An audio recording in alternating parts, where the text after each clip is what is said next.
This is Mark Power for Mark Power Coaching. The method that I'm going to walk us through right now is called pause, relax, and reflect. Pause, relax, and reflect.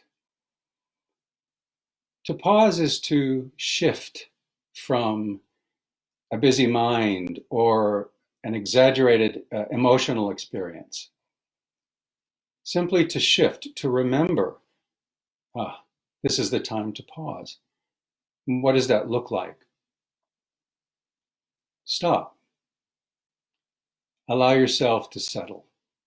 Maybe you're standing on a street corner. Maybe you're sitting in a quiet room.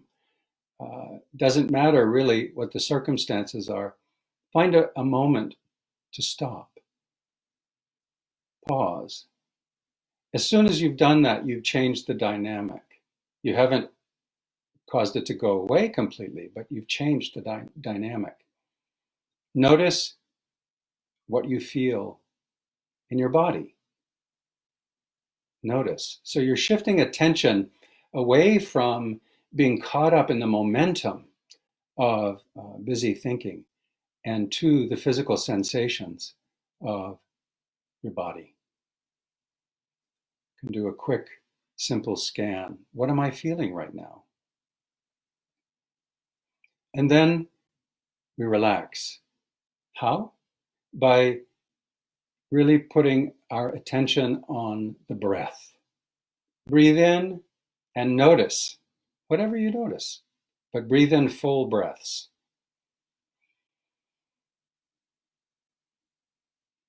As you breathe out, feel that sense of releasing.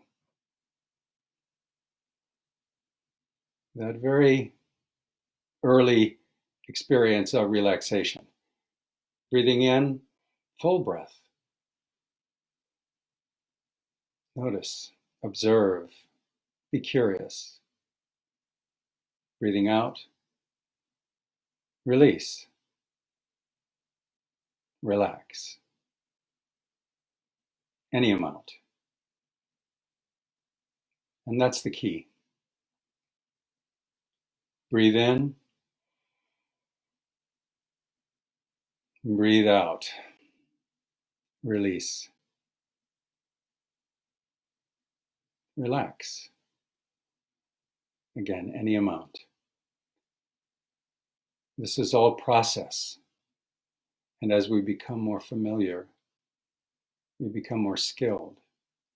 So we've paused, we've begun to relax, shifting our attention from a busy mind, emotional upset, experiencing our senses, present moment. And then when we reflect, we can do it in a couple of ways. Reflecting is that moment before we re-engage. So we're preparing ourselves to re-engage with the world. We can reflect by asking ourselves a question.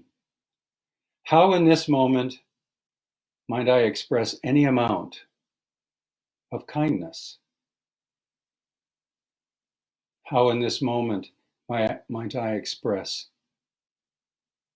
any amount of courage, any amount of patience, any positive capacity? We know what we need.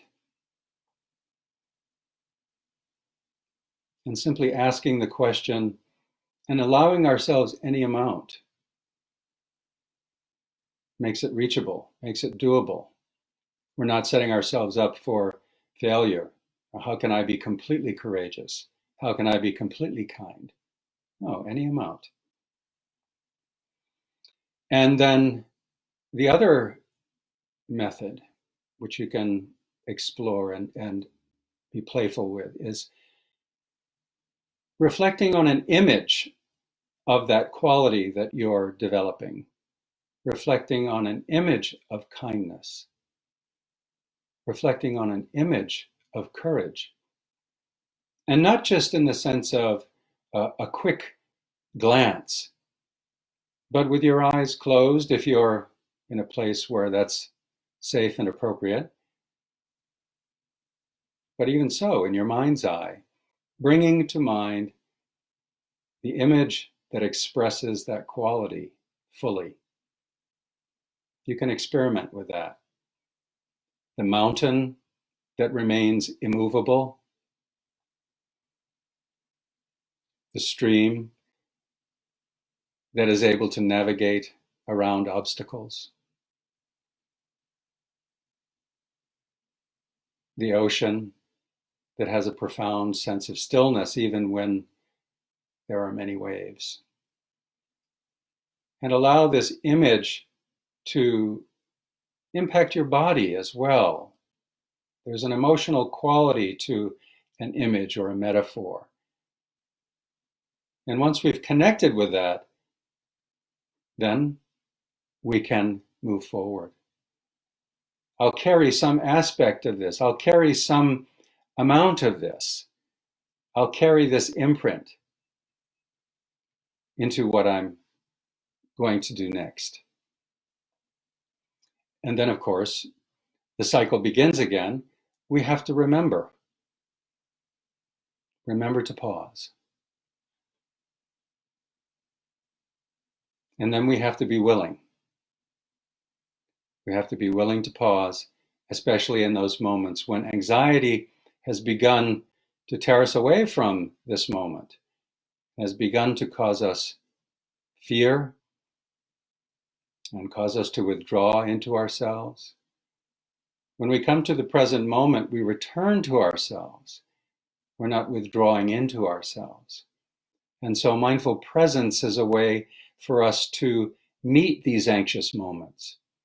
And in a sense, you could say that these anxious moments become reminders. As we begin to feel that anxiety, this is the time to remember. This is the time I've been preparing for. And be willing to pause, relax, breathe, release, and reflect. Mary Oliver says in her poem, Mindful, every day I see or I hear something that almost kills me with delight. I see or I hear something that almost kills me with delight. That sense of engaging her senses, being present with her senses.